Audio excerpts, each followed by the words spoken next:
It says that I'm live, but I suppose it depends on how much the computer's going to behave today. And, fingers crossed, we don't have another internet cut. And I'm 2 minutes early. How lovely is that?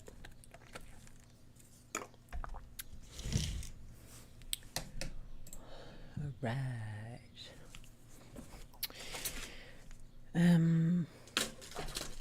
Just give me a few minutes while I'm sorting some stuff out. And you can stare at this lovely graphic that I drew and I won't shut up about because I love it.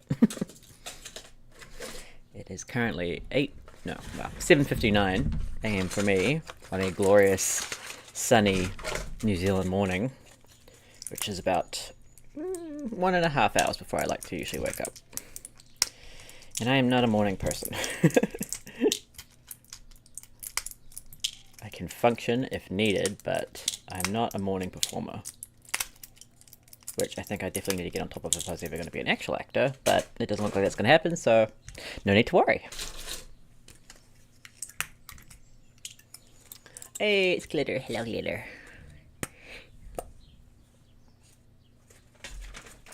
Hello. Hello in the chat if you can hear me. Where is it? Hello. My number one fan. Like, actually.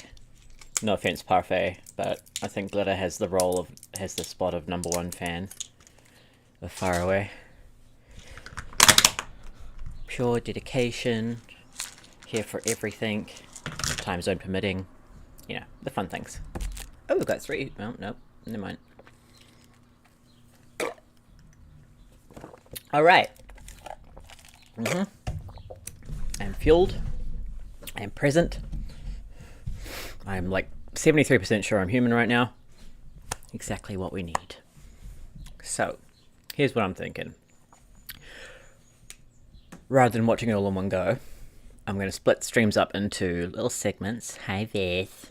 Hi, Parfait. We're going to start with the pilot and episode 1. Though we'll do pilot and then episode 1. And in between, we shall stop and communicate about it. And you can ask questions and such. So today will just be episode !0, also known as the pilot, but not a typical pilot. And then episode 1, which is a little bit longer. Not super long. I've just got the omnibus video, so I'm just going to pause it when we get to the various spots. But feel free to ask questions at any point, and I will answer them. I'll try not to talk during it. I don't think that'd be very enjoyable. And I don't think you want me pausing and starting the video every 3 seconds to like gab on, which I am well capable and well known of doing. So instead, we'll just watch it and then we shall communicate afterwards. Alright. Let me switch my stream input. I'm going to go to this one, which means I have to downsize this. Alright, tell me if the sound and everything is good. I have it set as would be logical on my end, but you never know. Okay. 801 exactly. Perfect.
You are right. There is no sound. Why is it not capturing? Audio output captures. Is it because I'm using my headphones? Is it going to be a dick now? I'll try this one. I probably should have tested it beforehand, but I didn't. Nope, still no output. Nope, still no output.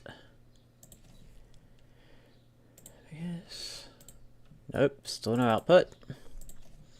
My name is Rianova. This is Alia. Hey, there we go. Go back to the start again. I just didn't read that message fast enough. Alright. 2 times the charm. I feel stupid doing this. It'll be good for you to share your thoughts. Some kind of time capsule, like a little captain's log of where this adventure takes us. Sure. Alright. My name is Rianova. This is Alia. Hello. I am 27 years old, currently single, and I am looking for the planet Earth.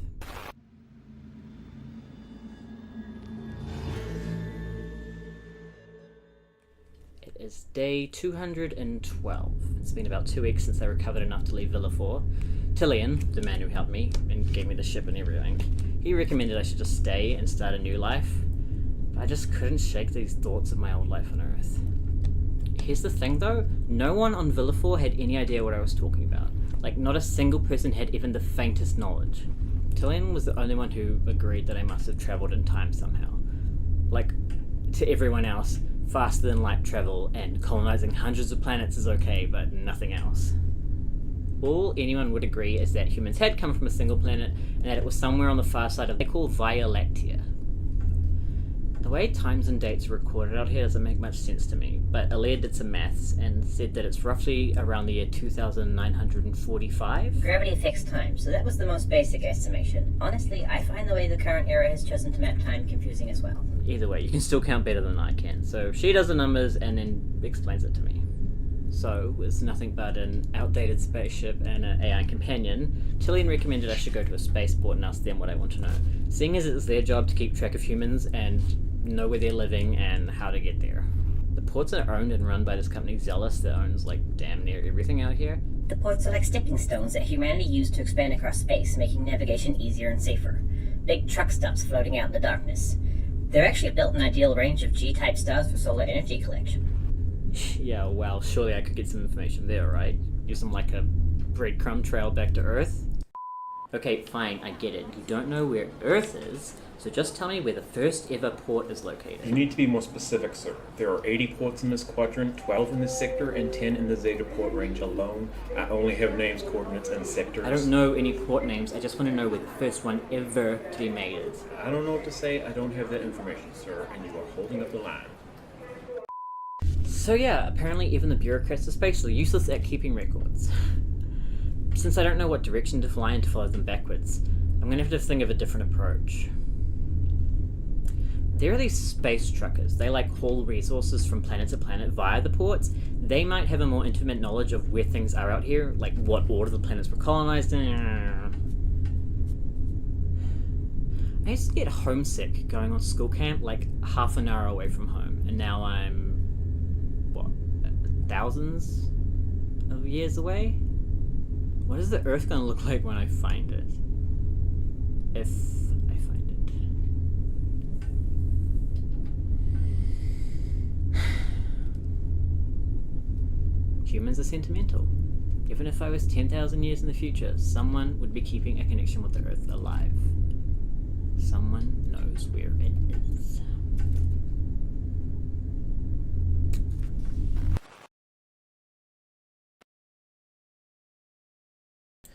Alright, so that's Pilot, and as much as I love what I've done so far, I really do look at the pilot and I'm like, if I was a new watcher I might not be drawn in by the quality of this video camera. That video camera that I first started using, this was 2020, that was a 720p max webcam that definitely didn't output 720p. So it just, she really kind of, the graphics, you can tell that I have quality and all that, but the video just... And what I love the most is when I first filmed this, I filmed the whole thing and I was like, yay, it took me like however many tries, you know, was the first time I didn't really sit down and do test runs. I did a few, but just for camera quality. When doing this, I sat down and did it, and I did the whole thing, and then I went, cool, and then I climbed out from behind my desk, and I turned off the lights and everything, and then I realized that my nose ring had been non-centered the whole time. And oh my god, it's all I can stare at. I know I'm just a bit weird about nose rings, because my eyes immediately lock to like the mouth moving, which then makes me notice the fact that my septum ring is wonky, which we love. But yes, no, this was 2020, so this was a wee while ago. This was 2 houses ago. That I have built the set and taken it down at least twice since then. And I tried to get it somewhat consistent each time, but the whole point of it was that it was changing each time and new things would be added, but I didn't quite manage that because of budget and other complications. But no. A little baby me from... No. 2020, that's 5 years ago. Wait, what? That doesn't make sense. I think I started working on Faraway in 2000, writing it, doing all that such, and it wasn't until about, probably like 2021, 22 that I managed to finally create and post the first episode. These are actually old frames of mine. I have 3 matching pairs now, but these were the first set I had, and I actually popped the lenses out because I like the shape of my glasses, but I didn't want the light reflecting on them, which I have since fixed, so I started using my real ones again, but it's so funny. Yeah, I was hoping the fact that you can't even read this stuff in the back. And the whole thing I kind of wanted to play on the bad web camera, and that as episodes progressed, Rare would get a better quality one, as I naturally in real life was able to afford better things. And I did try upgrading once. I bought a $200 camera that's promised 4K resolution and all this stuff, and it was worse than the web camera in the end. So that was $200 wasted because I couldn't return it. And so now I just use my cell phone, which is quite painful. I think I did maybe 2 episodes with the original webcam. Then I switched to trying the new one. Didn't work. I think I bought 2 different cameras hoping it would work. One was just it was so old they don't even make the memory sticks for it anymore, so I had to try and hunt it down on like New Zealand's local secondhand website, and I did find one, but in the end the camera quality was also just, I think it had like the battery, the recording life and time and stuff was just not long enough.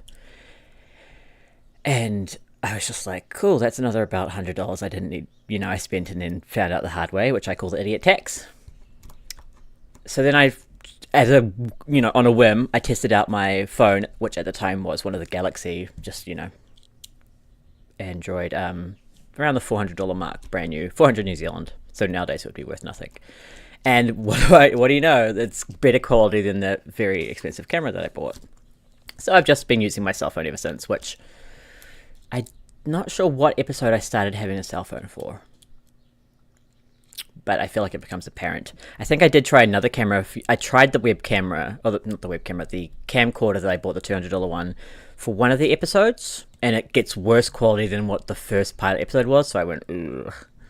But I couldn't refilm it. I couldn't go back and redo it. Oh, it was such a hassle, and it kept stopping halfway through, but I made it work. I would love to get a proper camera, but it's a couple $1,000, and Mama don't got that money right now. So, unless there's any questions about the pilot, we shall go on to episode 1.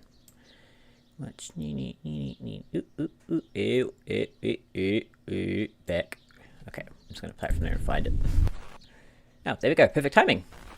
So one of the biggest problems with the Nova is that she's old. Look at that scented nose ring. That's what we're talking about, baby.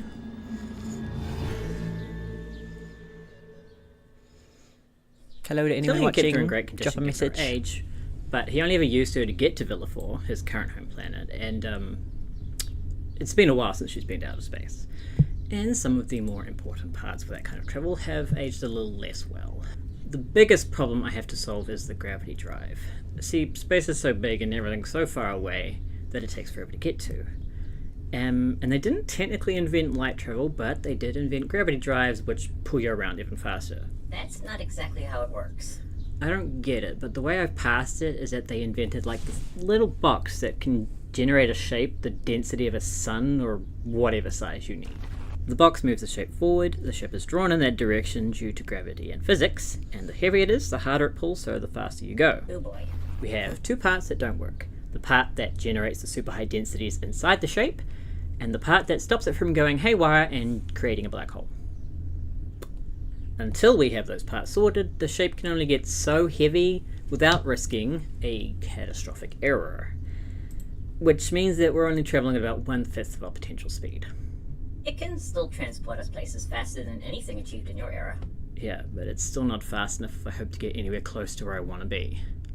I need to get home before my 100,000th birthday, so first we need to source the parts. A hauler at the port told me that there's a market on a nearby planet called Prani, and Alea has all the details covered. With the Nova's current capacity, it was approximately 2 days from the port where we were told of it. We've been in flight for a day and a half. I'm basing this on Earth time systems, of course. Of course. Hopefully, Prani has what I need. I don't have a whole lot of cash left from what Tillian gave me, what with back and forthing between ports and the longer you travel, the more supplies you need. I might have to get a job. Okay, bring it in easy. I land better than you. Natural advantage.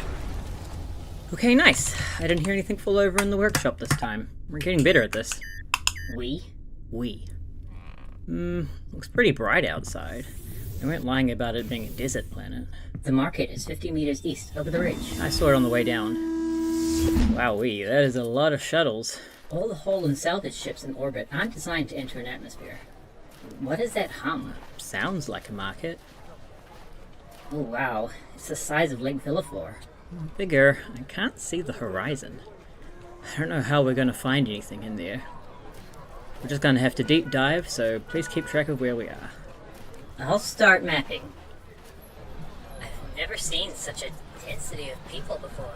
This market is pretty much the only population on Prani. I didn't even spot any other settlements on approach. I'm not surprised either. This whole place is pretty much under shade cloth, and I'm still starting to sweat like crazy. Your temperature is rising. This could be an issue. Nah, I'll be fine. I'm sure someone will be selling drinks around here. I can already smell food. What does it smell like? Hot. Plenty of kick, but not overly spicy. Lots of garlic too. Good to know we still have that. Something sweet as well.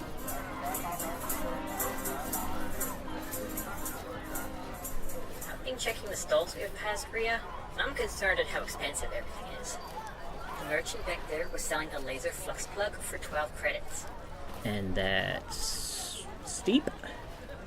Tillian paid 3 credit back on Villaflor. Supply and demand, I guess. I assume haggling will be a big thing as well. Why?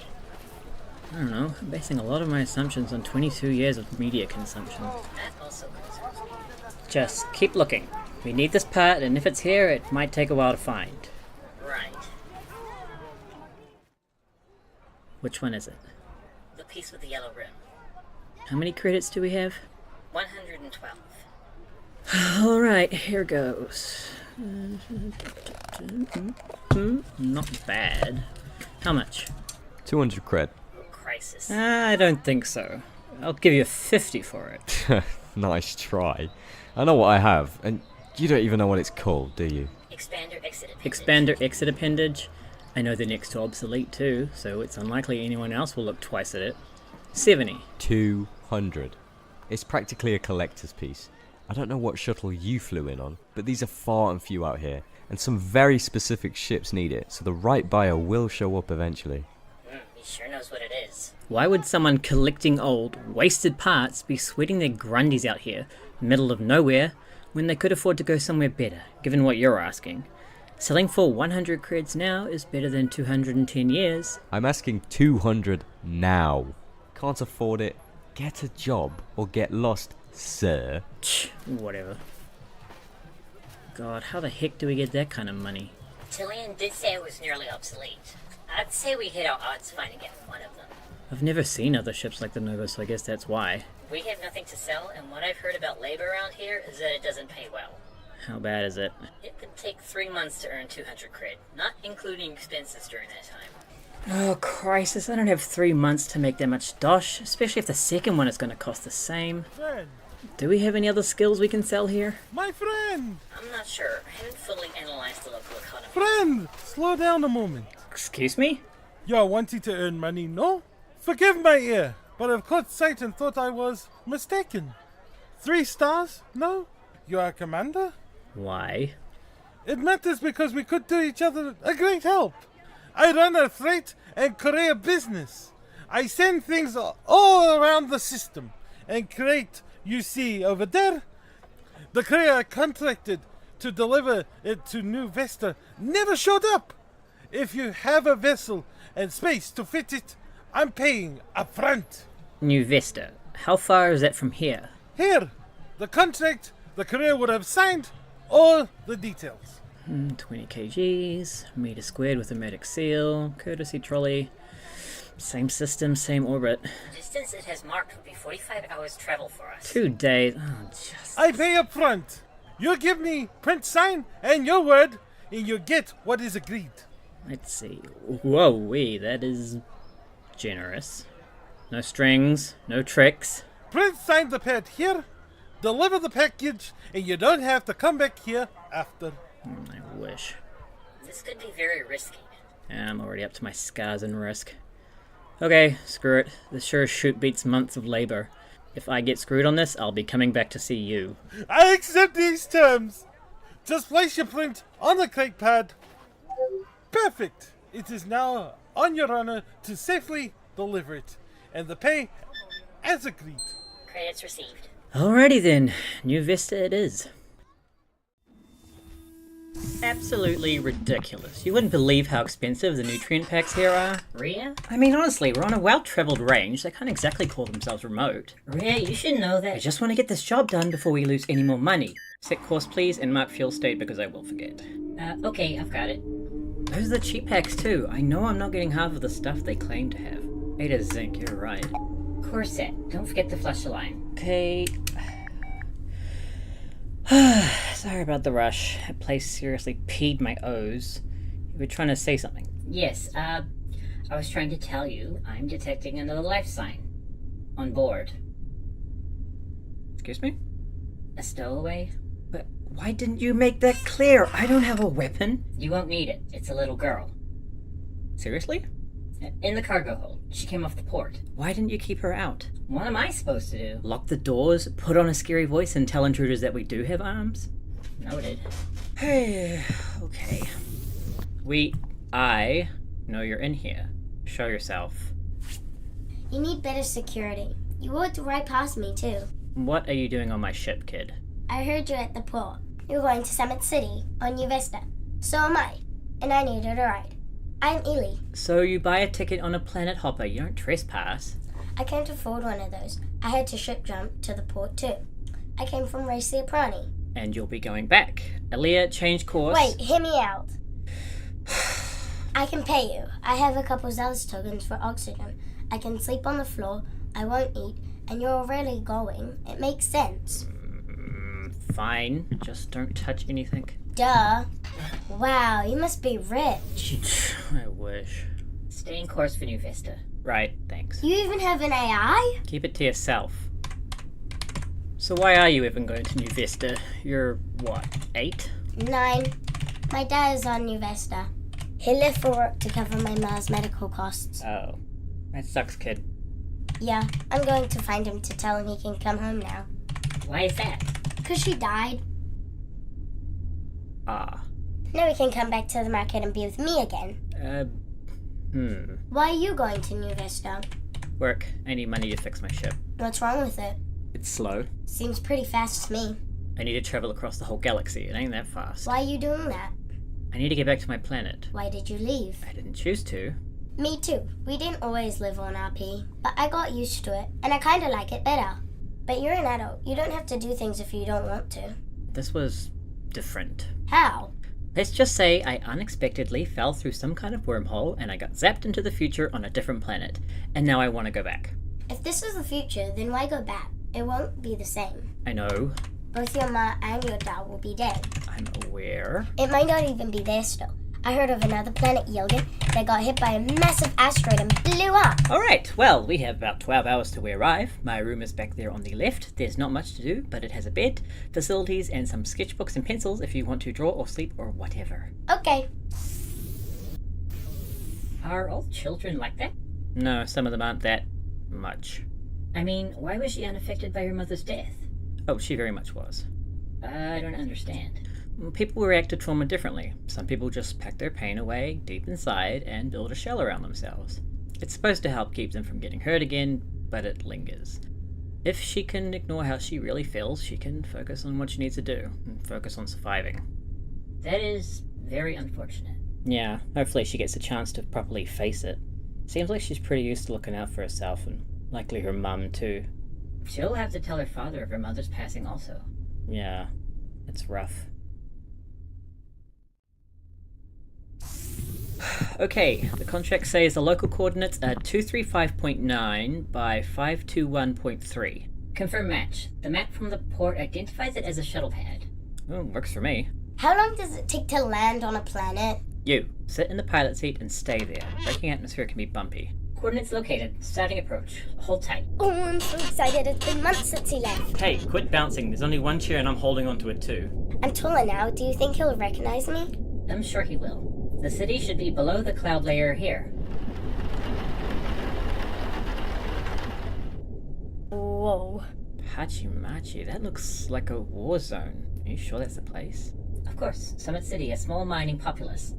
Although I agree that the damaged buildings and debris was not mentioned. Well, let's get a closer look and double check. It looks deserted. There! The sign says Summit City. Why is it all destroyed? I don't know. Head for the shuttle zone, Aaliyah. Set us down. I can't see any life markers, are you sure? Yeah, I'll go take a look. Is that wise? I won't go too far, and maybe I can figure out what happened here. Okay, let's go. Oh, pump the brakes, kid. I'm going alone. You and Aaliyah are staying here. What? You saw it. That's no place for a kid to be wandering around. You made me liable for you, so you are staying put and listening to Aaliyah. She is in charge, and so help me you will listen. If I need to pick up, I'll ping you. But how will you know if we find my dad? What's his name? Marcus Zooch. If I find him, I'll bring him back here. Just sit tight, okay? Okay. Fine. Good.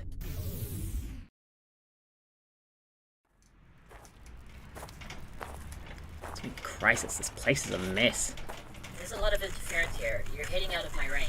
I still haven't seen anyone. This all looks kind of old, like the fires have burnt out. Only embers are left of half of these buildings. Just stay alert, please. I'll do my best. Well, I haven't seen any corpses, so that's good, I guess. Unless something ate them. I'm talking to myself because I'm nervous. I assume you'll be listening to this later, Aaliyah. Ba-da-booey. Hello? What the hey? It looks like a walkie-talkie. Come in. Sergeant, respond. Hello? Hello? Hello? Who is this? Rhea Nova, I'm a courier from Off-World. What happened here? Long story, Bob.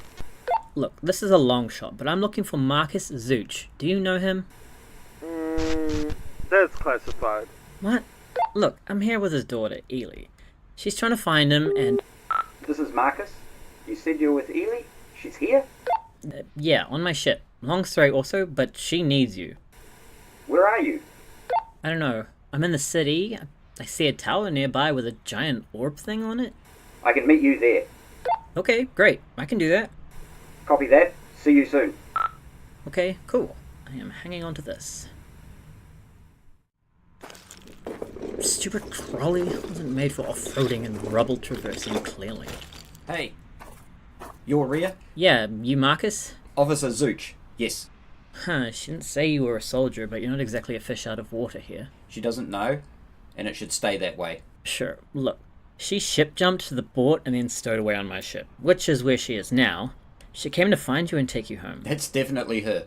Look, as much as I'd love to, I'm contracted to Zealous to be here. When the new mineral deposit was contested, I was obligated to come here. I can't leave. Contracts be damned. You really need to talk to her. You don't understand. Wait, that package, it's for Kara Yoz? Yeah, it's from Racia Prani. That's the captain.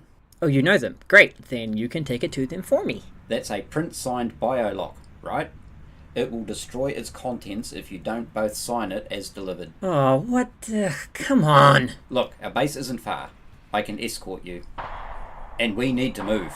Can't agree more. Lead the way.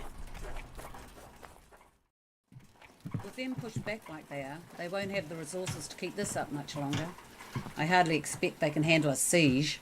Captain, a courier from RP for you. Ah, finally. You took your time. Space is really big, and given how things look outside, be glad it made it here in one piece. It seems to be in good shape. Where do I sign? Oh, here? Perfect. Harold's, get it to munitions. Yes, Captain. Wait, was that? Classified. Officer Zooch can escort you out. Look, about that. Marcus, Ely really needs to talk to you. You just really need to talk to her. I can't do anything for her here, and it's far too dangerous for her to stay. As much as I want to, I really can't leave. For any reason? Breach of contract would see him imprisoned. 5 years if he was lucky. More likely 10. Justice crisis. What kind of contract is Zealous allowed to dish out? It was what I had to do to get my family to Racia Prani. Just tell her you couldn't find me and take her back to her mother. Ah, Justice. Look, I am genuinely sorry that this had to come from me, but your wife has passed. It's why Ely came to get you. She has no one else. I see. I have a sister on Dwarf 8, same orbit and port range. She will take Ely if you explain what's happened. Marcus... Here are her details. The port can give you directions. It's the best I can do for her. Okay. Here. That's all the tokens I have right now. If you could give whatever you don't need to her. Of course. I'll, permission to escort Commander Rhea safely to their vessel. Granted. Good luck, Commander. Likewise, Captain. I'll get you back to the tower. You'll be safe from there. You aren't going to come see her? You are in an active war zone. Not to be blunt, but it could be your last chance to see her and say goodbye. I can't. It will hurt more than the last time I had to, and I don't want this to be how she remembers me. You said Arta is gone? Well, I know she would never leave that girl alone. Not really. She's still with her, and one day I will be too. Whichever way it turns. Okay. Rhea, did you find him?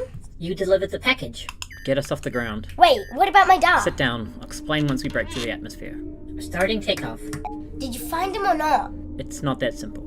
How not? Just tell me. Stay seated, please, Ely. Face forward. Rhea won't tell me what's going on.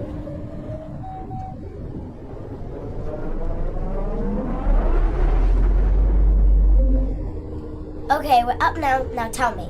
Head back to the port. Wait, what? Okay, look. I found him, but what he was doing was very important work and he couldn't leave yet. What do you mean? I know you're not telling me everything. I know that dumb voice that adults use when they talk to kids like we don't know anything. You have family on Dwarf 8, so we'll be taking you there. That's where we came from before RP. I hate my family there. Take me back to him. I'm sorry, but that's what's happening. Aaliyah, take me back to him. Ely? Look, I know it sucks being a kid and having no autonomy, but your dad has to stay where he is. Being an adult does not mean you get to do whatever you want, and you saw that it's not a great place for someone your age, so this is the best option. Take me back! She had a tantrum, naturally. Whatever stress she had hiding away finally broke out. I didn't appreciate having a tank but honestly it probably did her some good. She tired herself out, of course, and now she's sleeping it off in my bed. I explained everything to Aaliyah, of course. Poor Ely and Marcus. You did a good thing, despite how she reacted. I don't blame her. Even in space, families get torn apart by illness and war. They don't even get to be on the same planet. We spoke while we waited. She told me her mother became ill after they arrived on Racia Prani. They left Dwarf 8 together, and now she's going back without either of them. Well, take it to her aunt, and then go and get that ship part. The tokens will cover fuel 1 year, and then there'll be some left over for Ely. She's a smart kid. Just hoping she's smart enough to not try and jump ship again. She told me she wants to command a vessel when she's older, to provide free travel between planets for those in need. Nice. I think she understood that it was his agreement with Zealous that put him there. They seem to offer these contracts to those who can't afford traditional cost of travel. I'm sure the last thing he was expecting was for war to break out. I hope he gets back to her. Someday. Me too.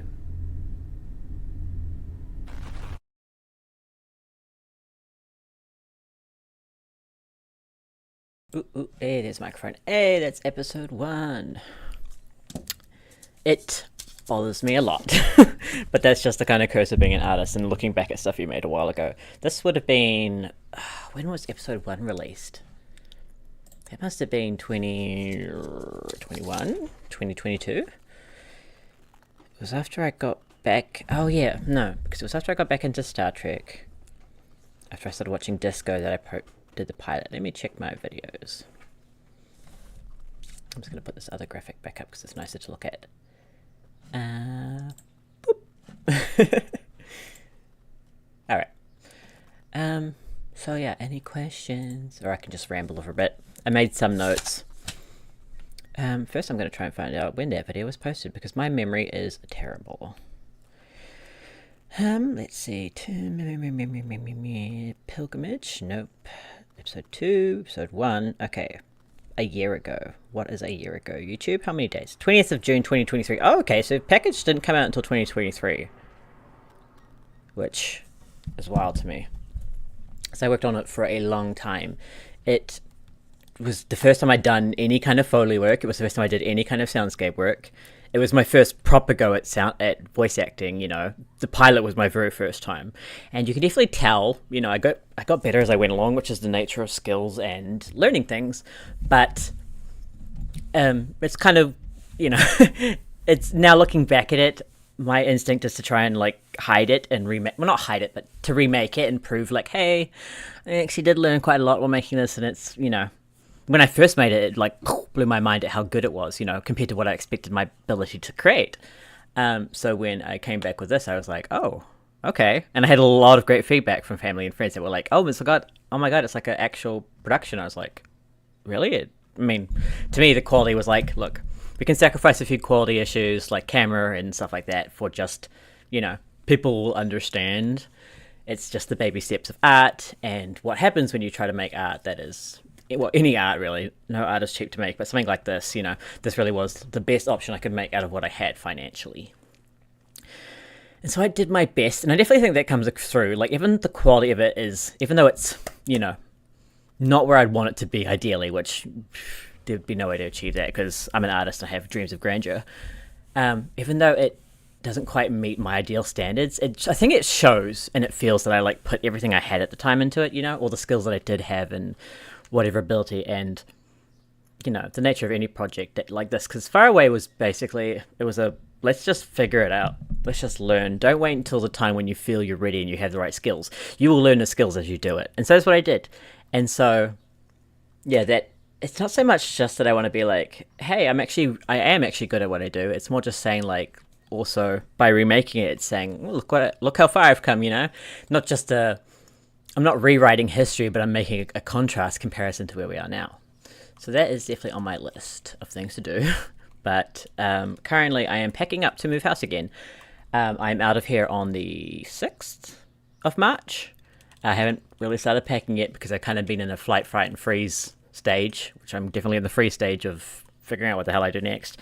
So it's going to be a little iffy as to when or not I can keep making Faraway. I do have voice actors scheduled for the newest episode sometime this month, but basically after recording voice acting is the first thing I do. That is the very first task I take on with each episode. And let me just check something. Yep, no, just checking my mic was actually on and I haven't just been ranting to no one. And so having them come and record before I move out is easy enough, but then I have to be able to edit it.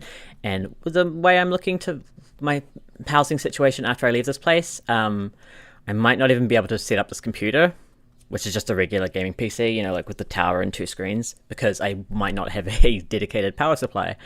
But I am a tenacious little thing, and I intend to fight my way through and figure out a way to set it up again. And so until that point, I only have a laptop to work on, and it's a Windows 11, and it's built on a computer that doesn't have enough RAM for Windows 11, because they actually make and sell those. So I'm going to have to try and problem solve a place where I can set up my computer. Hopefully, you know, even if I just set it up in a spare room at my mum's house, and have the ability to work on Faraway then, that would be very nice. Because of the amount of work that goes into making a fresh episode, what I might do is kind of call a quote marks official hiatus, and just work on, probably just take the time to redo do some parts of previous episodes. I was going to wait till I was finished with the 15 episodes of Faraway to go back and retouch anything, because if you don't, you'll forever just be going back and you won't actually make the new thing. But the stress of making a whole new episode in my brain as an autistic ADHD person is very different to the stress of just retouching some stuff that's already been done. You know, if I only have to record my lines or, you know, chop and change some stuff that's already been made, I don't have to make as many decisions, and I don't have to kind of, you know, with Faraway, because I write the script and then I kind of more or less just make it on the fly. You know, I know generally what I'm going to want, but I don't pre-plan every single sound effect. I don't pre-plan every single, you know, every single thing that's going to happen in the editing side. So there's a lot more decisions to make, whereas redubbing an old episode, if I'm just, again, redubbing an old episode, I know exactly what it's going to look like. I know how much time I have for lines. I know where the wiggle room is, and I don't have to really like redesign a whole new episode. And I also use that time to write the future episodes, because my approach thus far is, I think I wrote the scripts for about 2 or 3 episodes before I started, and then when I caught up to those, I've just been writing them before I make each episode. So I usually take about 2 weeks off, or a week off after each episode, and I take that time to I already know the scripts. I have all the skeletons written out, like what the beats are going to be, and I pretty much know every interaction that's going to happen in my head. I've daydreamed about them all many times and stuff like that. It's just actually writing it down, and I just find it easier just to do that, because I can, you know, I can get it written and then get edits done within a week or 2 easy. So what I could also do with this hiatus is just, you know, catch up on script writing and actually get ahead on scripts, which is a good idea. I would ideally like to have had all the scripts written, because then I can, you know exactly where things are going, and you know what little details you want to add previous. Because I have the whole thing planned out, I do know all the stuff, you know, the Chekhov's guns and stuff that I want to lay amongst the situation. But there's, you know, if I had the whole thing written out, there'd be a way more not self-references, what's the word? Not kind of callbacks, but I'd be able to weave a lot more interesting narrative vines amongst the foliage, which I think I manage anyway. And if I did any more, you know, given the length, the episodes that I want, each episode is just entirely dependent on how much script gets written, as you will notice based on the fact that they had completely different lengths. I just had a brain fart. Sorry. It is 8:41 in AM, and I usually don't wake up. I don't open my eyes till 9 AM. What was I talking about? Writing scripts, catching up. I don't know, it's gone. If anyone remembers, let me know in the chat, lol. So yeah. I don't know how long it'll be before I have like a place where I can set up my computer. It could be years, it could be months. I might not even end up living in a caravan, but I don't know. And so right now I'm going to just focus on getting that session recorded whenever they are back in my city with the voice actors for the next episode. And then I'm basically, until I've moved house, I'm not even going to think about Faraway, because I only have about so much bandwidth before I start burning out. And I have bigger fish to fry, unfortunately, than Faraway, which is a very sad thing for me, because it is my passion project, and I've spent a lot of hours working on it. And many times I've also had to stop. I've been forced by life to say, like, hey, I have to put this on hold, or I have to work with subpar materials or subpar equipment. But I've gone, yeah, I have to. And I still also have to make my art. And so I'm going to, with whatever I have and whatever situation comes up. And people are familiar, you know, people who do watch Faraway are familiar with the wait time, because usually making an episode for me as I solo produce Faraway, I do everything except for a few of the voices. I've got some incredible friends and family who have done voices for me. As an actor, I have a lot of friends in theatre community and stuff, community theatre and such like that. So even though none of them, including me, had ever done voice acting before, I had a lot of friends who were willing to trust me and trust my guidance and just take a chance on it, and it worked out really well. You can definitely tell some of my actors are not voice actors. Marcus, Lloyd, who plays Marcus, Ely's dad, he had done like church theatre, but he'd never really done anything, and you can definitely tell. But I was just so glad, you know, he's actually the actress for Ely's dad in real life, so they're actually a real life dad and daughter combo. and she was incredible. She is actually only, I think she just turned 10 when we recorded that first session, and she was incredible. And yeah, no, he gave it his all too, and I was so grateful, you know. And like because when I first planned Faraway, I was like, okay, I guess I'll just be doing all the voices myself. And I intended that from the start, because the whole thing with Faraway is, what do I have? What can I make with it? And I had my voice, and I had some skills, and, you know, I was a little rusty because I hadn't done any acting or anything since 2018. But I was like, that stuff comes back once you use it, you know? I just had another ADHD brain fart. I was talking about Lloyd and Marcus and everything like that. Skills. Yeah, I don't know. People were just willing to trust me, and we had a lot of fun during recording sessions. I could only offer $20 koha for each session because it comes out of my own disability welfare, and I only make about $11 on Patreon now, which took quite a while for it to build up to that amount. For the longest time, the only person subbed to my Patreon was my mum. She is a legend, and she has been so supportive through everything.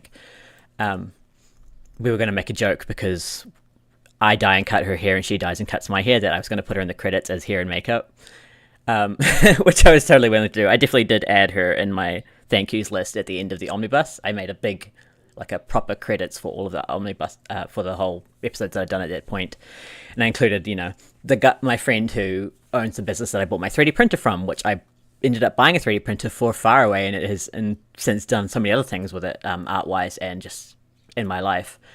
It's been revolutionary, so I did a shout out to him, even though I did pay for the printer, you know.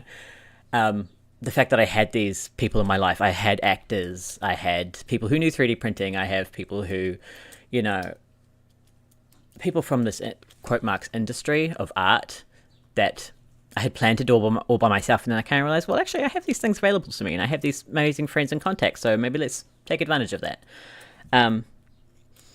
So yeah, I would love to, like Vinny, who does, in this last episode, he plays the courier, and he also plays Harold, the soldier. I think that was his first role ever, voice acting too, and they really want to be a voice actor, so I would love to be like, hey, I'm redoing some things, come back and help me out. And they would love redoing their lines, you know. But so much of it, really I'm only most critical about my own performance. I just think all my friends helping me out has just been so wonderful, so I do not dare put my aphasia. I don't dare glance at their performances with anything less than adoration because of what it means to me. And I can forgive, you know, they all did so incredibly for me. And so, yeah, no, I only judge my performance. And I'm like, what if I just redid my stuff forever and ever and ever? But that is the artist's trap. You got to try and not fall into that trap of being like, yeah, I did it then, and it was bad then, or it was less than I wanted then, and I can do it better now, but that doesn't mean I need to keep going back and redoing things. Let art speak for itself. And also, I think there's a lot of web series that start off, or even just podcasts, anything that is made, it's produced and made on the fly. Even with just regular TV series, you see the quality change and improve over time. And so I figured, as Faraway improves, you know, there might be people who get onto the show as there's more to be seen and at a better quality and go, okay, I quite like this, I'll go back and rewatch it. And because they've seen where it ends up, they're willing to forgive a few sins of the early stages. That's just kind of my hope. For Faraway, it was kind of like, yeah, I don't have the best props, I don't have the best equipment and everything, but the right people will give it a chance. And that's all it needs. And, you know, Faraway has never been about making money or getting massive views or anything. It was, I can't not make my art anymore. I can't not have a chance, at working in this kind of industry. I've wanted to be in TV and film since I was a kid, but because of disability, I was severely disabled leaving high school, so I couldn't go to uni at the time. I had to spend about 10 years just recovering. And now that I have applied and was going to go to university this year, but then the housing thing happened. And so the only reason I was going to be able to afford university, I was going to double major in acting and media, or drama and media. The only reason I was going to be able to afford it is because this housing was so affordable because it's owned by family, but they've had to sell it because they are not in a good financial spot either. So I don't begrudge them at all. But it means I've had to put a few things on hold. But Faraway from the beginning was saying, yeah, the world has held me back from a lot of these goals I want, but I've persisted anyway. I've learnt my craft. I've learnt how to make these things with not much, and it's about the heart of it and the fact that I have to make it, regardless of how it looks. And so I hope it speaks for itself in that way, and people give it a chance. And if not, the fact that even one person has given it a chance, and even one person has, I've gotten 2 pieces of fan art, which I thought, wouldn't happen until I'd had the whole show out and it had been really good and whatever. It would be like a kind of, if anything, it would be one of those things where people retroactively find it and go, hey, this was actually kind of interesting. But no, my first fan art was for Pilgrimage. Because of the numberings on the episode, because there's a pilot, which is episode 0, but it's actually still the first episode. My brain gets so confuddled as to which episode is which. And the number I think of it in my head is not necessarily the number that it actually is in the storyline. And the reason that it's episode 0 and not episode 1 is because when I wrote out all the episodes there were going to be, I had the 3 chapters come up. The episode 5 is 1 to 5, then 6 to 10, and then it was going to be 11 to 15. So I was writing it all down, and it was really nice and even. And then I realized that, well, actually, because of the pilot not being the first episode, that would make it 16 episodes. And I was like, listen, I have OCD. You can't do me like that. And so I was like, well, what if I just make the pilot episode 0? And because people know generally how pilots work, they would understand that, and it would still be considered part of chapter 1. And the title of it is double meaning because it is the pilot episode, and also because we are meeting the pilot of the Nova, Rhea. And so, yeah. The whole P thing for the names was actually entirely just arbitrary as well. The names have meanings, but the fact that they start with P, I think it's just because the first episode was pilot, and then the second one was package, that I was like, I kind of like this, and I just went with it. And then I did end up rolling that into the meaning later, which if you have up to date, you'll know from Perpendicular. That kind of comes into it. But yeah, no spoilies. That's the one thing about Faraway. I want to just talk about it forever and have people to geek out about it, because it is to me, it is this big thing that I love geeking out about, because it is. I love it the way I'd love anyone else's show that they had made that I was going to be into. I heard once this. I can't remember where it was from or who said it, but it was along the lines of you kind of, if you aren't the first fan of the project you're working on, then kind of what are you doing it for? And also when people say oh, you're pretty obsessed with your own work, it's like, well, why wouldn't I be? Or else if I wasn't interested in it, why would I make it? And so I try to, be honest to the fact that I really like my work and I believe in it. And I don't know if that's, without bias or thinking that the sun shines out of my own booty hole. I just think it's worth it. And, I could say whatever I want about, it's because of the quality that people don't like it, or it could be because of the writing, or it could just be because, there's so many arbitrary things that control whether or not someone wants to watch something. And these days we are very focused on quick media, things like TikTok and stuff and Reels. Everyone wants to watch short, quick things. Anything that has to sit down and be absorbed, it's a little slower starting. And so most people they will give a show 30 seconds or a video 30 seconds, and then if it doesn't catch them immediately, bye. So things like quality will absolutely affect viewer retainership. People will see that first screen, hang on. Let me switch screens real quick. Turn that one. People will see this first, these first shots with this low quality camera and go, ugh, and ricochet away. Which I, again, do not begrudge at all, because that's just the way human attention is and the way we've kind of cultivated our attention at the moment. But, yeah. I think I can... How do I phrase this?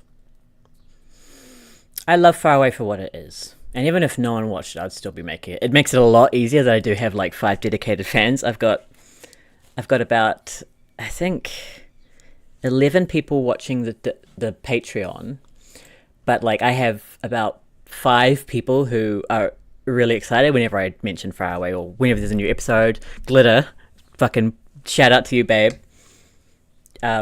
Is just so excited for any time, as if it's a massive studio production. She is just so excited about what I do, and that has been so heartening, and has been no matter what goes on in my life, I'm doing it for these people now, you know, for that one fan, for that one person who gave my show a chance and loved it the way I do. And that's means so much to me. So yeah, the future of Faraway is kind of iffy as usual. That's just how life is. I don't know where I'm going to end up, but wherever I do end up, however long it takes, I think Faraway will be the first thing I want to come back to. Faraway is very much, you know, I set out to just make a show. I was like, I want to do this thing that I've always wanted to do. I want to do acting. I also like editing. I like soundscaping. I like making costumes and props and everything. Okay, what can I do with these skills and this budget that I have that can tell a story? I've always just wanted to be able to have the opportunity to tell a story that I think is worth telling. And that was just kind of naturally what came out of it was Faraway. All the things that plot lines and everything, I didn't need to really, you know, smack my brain against the wall to figure out what I wanted to do with it, because it was so obvious to me that Faraway had to be about this person trying to find himself and trying to find where they belong in the universe. Which is still, you know, it's quite funny making a story about a storyline that you're still very much living, you know. I haven't lost my home planet, and I think I know who I am a lot better than Rhea does. But I'm still just trying to find my place. And trying to figure out where I can belong in a universe that doesn't feel like it was built for me. I had a revelation the other day in the Discord. Faraway had always been about identity. And I realized the other day that, there's another identity running around in there that I didn't really realize how much Faraway actually focused on, and that was being neurodivergent, being autistic and ADHD. And I was like, I already knew that was a huge theme because, you know, Rhea is very different to who I am, but there's a lot of overlap, naturally. And so I was like, well, yeah, obviously there's neurodivergence in it. And then I went, created like the whole secondary theme of this thing is basically neurodivergence. And I was like, okay. I'm realizing things about my own series that I've been making for like 3 years, but no worries. So yeah, it kind of is going to develop as I develop. The plot is still going to be the same. I still know everything that's going to happen, and I don't have huge plans to deviate from that. The main problems I solve as I write it is just how exactly your interaction is going to go down, exactly how many characters and things need to occur to tell this point, and then I just go with it. So things like exactly what characters are going to show up, the exact conversations they have, you know, the main, you know, plot crucial characters are already in my brain, but there are like secondary characters and stuff, or like even whole other kind of main characters that I haven't fully nailed down. There's 2 characters in this upcoming episode that I was like, I had planned, but I kind of didn't really fully know how they were going to flesh out. And then when I started writing them, I was like, I know exactly who these people are. These are 2 people that I've known from real life that I really like. And I reached out to them and I said, listen, I've kind of unintentionally, subconsciously, basically patterned these characters on you guys entirely. Would you be willing to voice act for them? And they were like, yep. And so I've been trying to wrangle these 2 down because they went on a massive holiday at the end of the year. And it wasn't until December that I was like, hey, are you guys into this? So it wasn't the best time. And then they came back and then they were off again. They really are just all over the place. But I'm willing to wait, you know? And because all this housing stuff has come up too, you know, it was good timing in the sense that I already have enough, you know, I already had to slow down anyway, so. But yeah, I don't know what's going to happen next, but I know that it's going to happen eventually one way or another, or I will make it happen. I will take life by the horns and force it. If you can't do it, if you don't have your own motivations, store-bought is fine, you know? If you have to do it with out of spite, whatever fuels you, babe. So yeah, that is my current intentions. Oh, it's already been an hour, holy heck. So yeah, it'll just be these first 2 episodes for this stream, and then next time, which I'm not 100% sure when next time will be, we will start off with episode 2, and then depending on how long it is, I think episode 2 is quite long, isn't it? What's episode 2? Pilgrimage? Not Pilgrimage, Phantom? Or is that episode 3? Even I kind of can't fully keep them in track. They take about, when I first started making it, it would take about 3 months to make an episode, because I'm making it on my own, and it's a lot of work to be done. And the longer episodes, like Pilgrimage was the longest one I'd made at that time, and I think probably still. It was a doozy, and it had so many voice actors, so it took way longer to organize. I can generally get it, if I could work on it full time, I could currently get an episode of about 15 minutes out in a month, 2 months maybe. But yeah, as things are going, I still plan to update Patreon. I still plan to, try to do as much other stuff as possible and keep people aware of the fact that I'm making Faraway. When you make a show, nothing kills it better than a hiatus. Between seasons is easier because once if you can have a stopping point where the story naturally kind of takes a breath, like an act break, it makes it a lot easier to then come back to later or to even end off. But yeah, time can still kill a lot of momentum that a lot of people would have had for something. So that's unfortunate. When I first started producing it, I was like, you don't want to start if you want to make a podcast, aside from the fact that you film a couple episodes and then never release them, you don't start off with the very first things you film. You make a couple goes at it and then you do it to get into the flow of it. You make a couple episodes and then you start advertising, then you start telling people, because you make the first episode, people go, oh, that was really good, let's go see the rest. Oh, there's nothing. Okay, you'll lose a lot of people then if they can't pick up the next one and start watching it. So it was until about episode 4, whenever I made the first trailer was when I was like, okay, time to actually start telling people this exists, because there was enough episodes upline, which was a long way into production. But yeah, it's continued to grow very slowly, but that is the nature of, if I can only put one episode out every a couple months, I'm just so grateful for the support I do have financially and just community-wise. So yeah. Faraway will return. I don't want to have to make an actual hiatus post, but I don't think I'm going to be able to get this episode done. Well, I know for a fact I'm not going to be able to get it done before I have to move, so I can't kind of just have it line up. But yeah, the fact that I got to the end of chapter 1 before having to go on this hiatus, and the fact that the first episode of chapter 2, episode 7, it's kind of like a little... how do I phrase this? English is hard. It's a natural kind of... It's not like this intrigue of the plot, the art... Wow, I can't even English today. The momentum of chapter 2 has not yet started in that first episode. It kind of is like it's setting where the characters are at after chapter 1, and generally where we intend we're going to go with them. So it's a really good ending point. It's not like I've suddenly dropped this really cool intrigue and people are going to be dying for it for the next 2 years. Well, that is a very unfortunate estimate. Hopefully only a couple months, but you know what I mean. If they have to wait super long, they'd be like, ugh. But also, having a cliffhanger is a bit of a good way to entice people back.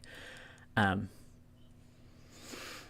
yeah, that was never planned into the script. So, and I never knew when I was going, how many episodes I'd be able to get through before I'd have to pause, and I've had a few hiatuses, so, it stops and starts as it goes.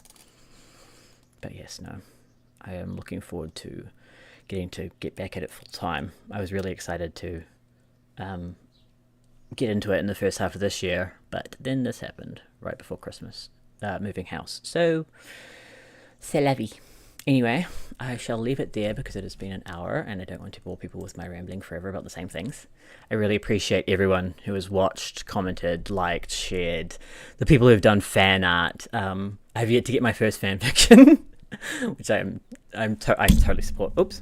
I totally support fan fiction and fan art in all forms, because what is a more incredible thing than someone saying, hey, your art inspired me to make my own art? And it's like, whoa. My art actually connected with someone enough that it hit that special little nugget. I watch a lot of media and I love media. I'm a kind of like it's my special thing with my autism is TVs and movies and stuff, but not very few things actually inspire me to make fan art. And so even the most basic doodle is like, wow, this person felt a connection strong enough to pick up a pen, regardless of their skill, regardless of how much time they put on it, the fact that they even at all saw my art and was inspired to create something else has been very, very touching. And it's absolutely why I have kept coming back every time shit happens. Stuff happens in my life. I fall off of it for a while. I kind of feel sad and unmotivated, and I watch other art. I watch Star Trek, and I go, oh my god, that's why I got into making this in the first place, because that is the kind of stories I want to tell. And so I come back, and then I get into I found a web series by a guy called Kyle Prue. He grew to fame on TikTok, and he's incredibly clever and funny. He's got a wicked sense of humor in his writing and even just his TikToks and stuff. I love his stuff. His show was the first one in a long while to inspire me to fan art. And I felt that kind of caught me off guard, because I had felt really kind of flat after the holidays. I felt a little drained because of this whole house moving thing, and I didn't have a whole lot of energy for my own art. And then when you don't have motivation, when you don't have inspiration for your own art, you watch other people's art. You connect with other art, and it will inspire you to make your own. So the cycle continues. And so I see fan art and fan work of all kinds as, a love letter to creation. Not just my creation, but, even if someone saw my stuff and created something completely like non-related, they're just like, oh, I like that space theme, and they did something spacey. Like, that's hell yeah, fam. That's what life and art is about, baby. And so, yeah, I just hope to continue that. Art has inspired me, and so in turn I hope to inspire other artists. But yeah, okay. Again, I guess ran full forever, so I'm going to cut it off. Please like, follow, and subscribe, and all that stuff. It is incredibly significant to a tiny solo artist creating their passion project with no budget. I quite literally I have spent hundreds out of my own benefit. I get $11 a month on Patreon, which definitely helps, because the voice actors, for every session that they do with me, I pay $20 koha, like a contribution, and mostly out of respect for art. Like, even though I am making no profit, even though I could easily say, hey, this is a non-profit project right now, a lot of friends have waived their koha and said, like, don't worry about it, reinvest it back in the show. Even if they do that, the whole thing is saying, like, your time and effort is worth its weight in gold in helping me create my art and helping create any art. And so even if it comes out of my pocket, I want to show, like, I would give all these people thousands of dollars if I could for the same amount of work they've done for me, because of how much it means to me. So supporting me on Patreon is a massive way to help support artists, not just me, but other people. It all goes cycle back through. I'm planning to try and get a significant voice actor from the Star Trek world, who I've become friends with his partner, and so I'm hoping to get him on board at some point, which he said he wants to. It was a matter of timing, so now we're just waiting for the episode. I have, other dreams of, I would love to improve my camera, so that I can not only make Faraway better, but once Faraway is done, make other projects. Even if you just follow, you don't have to, financial side aside, just following, liking, subscribing on any platform that I share my stuff on is the reason I can get out of bed in the morning when I don't have my own motivation, because, the aroha that I feel from people surrounding my art is more powerful than anything I could generate myself, and it's why I keep doing this. Art is about making a connection. You can say it's about ego and showing off what you can do, but, I mean, if that was the case, well, it's not. Art is about, even the most, quote marks, egotistical person is not just doing it for attention on them. It's because we were born to tell certain kinds of stories. And telling a story in the dark to nobody is really disheartening, And so having just any support will encourage people to keep coming back. And if I can make the show on a budget of 0 people, Bryn, who happened to also have the same last name as me, which was really cool. I was worried people would, I thought people might think we're actually related. He is the voice actor for the merchant in episode 1, who sells the Expander exit appendage. He reached out to me from England, actually. I'd posted a audition call on Facebook, and he was like, hey, I saw it, I'd be interested. I'm like, cool, absolutely. Why did I mention, I had ADHD brain fart, and I forgot why I mentioned him.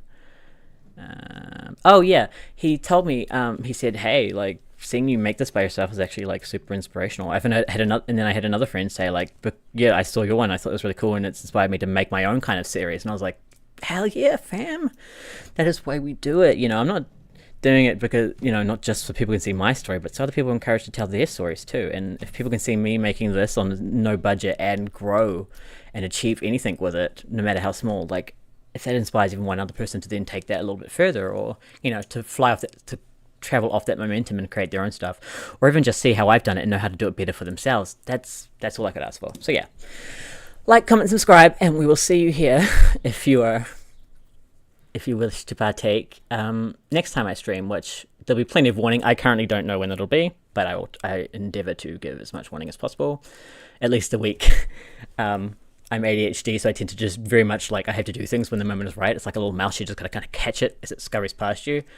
But I do attempt to give certain time warning, and it'll probably be around the same time of day because time zones are a heck of a thing. I live in New Zealand.